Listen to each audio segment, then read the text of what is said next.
Hello, and welcome to another episode of B&T Unboxing. Today we are going to talk about how to use the BlackMagic Intensity Pro to capture gameplay from your Super Nintendo. Stay tuned.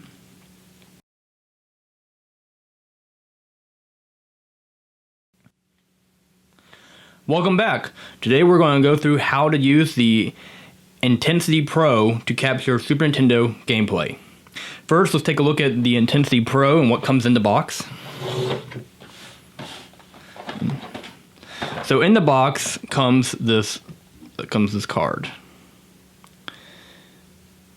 The card is currently plugged into my computer, but it looks just like this. You have a port for your breakout cable, which I'll show in a minute, a HDMI port, an HDMI output port that you can hook up a monitor or TV to. This port is not compressed, so whatever's coming off of your camera or your Nintendo in this case will not be compressed in any way. And then you have an input port for your camera or Super Nintendo. You can also use the breakout cable, which I will show. The breakout cable is right here.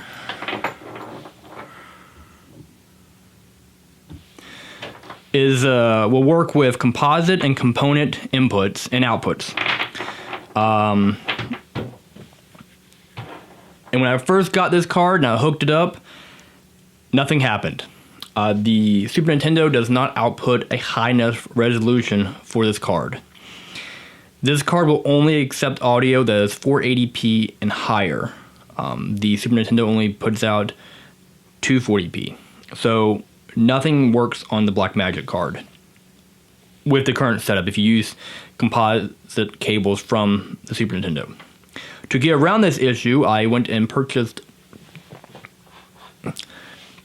a generic HDMI or composite to HDMI box off Amazon. This one, you plug a USB cable into it right here, and you can give it power, and it will upconvert to 720p, which is more than enough for the BlackMagic card to capture it.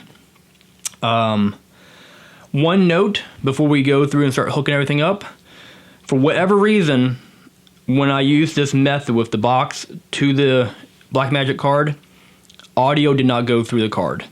When I used this box to a TV, there was audio.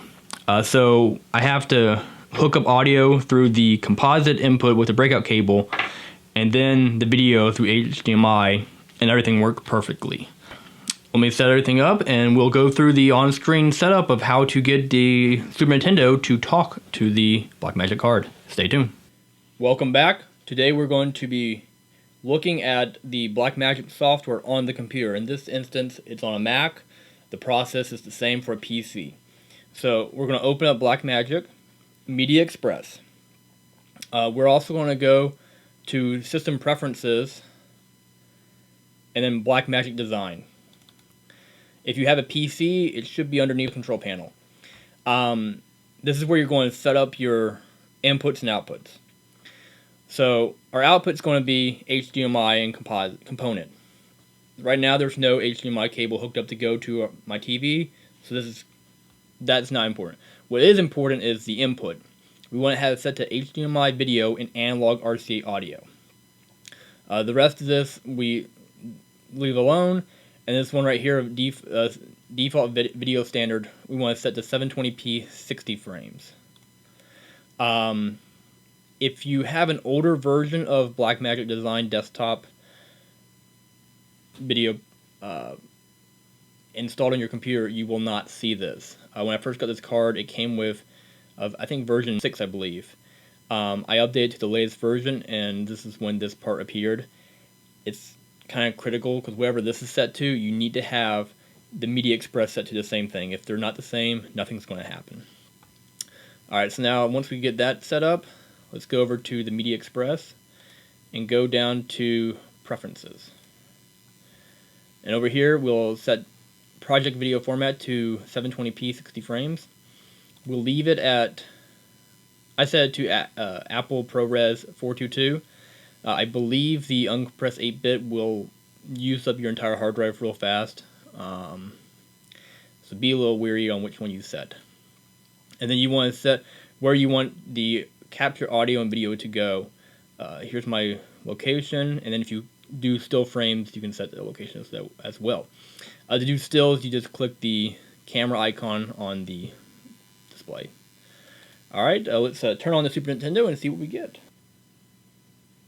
There we go. One thing to note about all this, the converter that I got from Amazon, if you leave it on too long, nothing's going to work. I left it on for, I think, 15 hours one time. When it's plugged into a USB port, it's always on. There's not an off switch. So after it's been on for a while, it actually, I guess, froze. So nothing was working.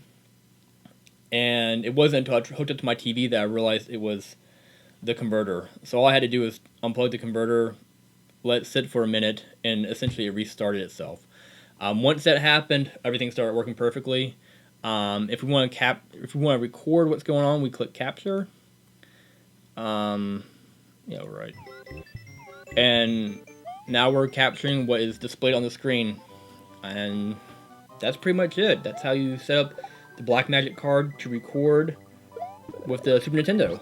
This process should work the same for the Sega Genesis and the regular Nintendo. It really kind of comes down to what frame rate the system's looking for.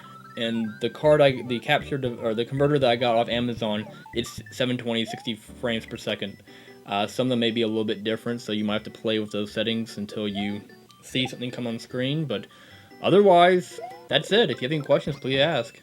And if you like this video, hit the thumbs up, and please subscribe to my channel so you can see new videos of unboxing of video games. Thank you, and stay tuned for more. Bye-bye.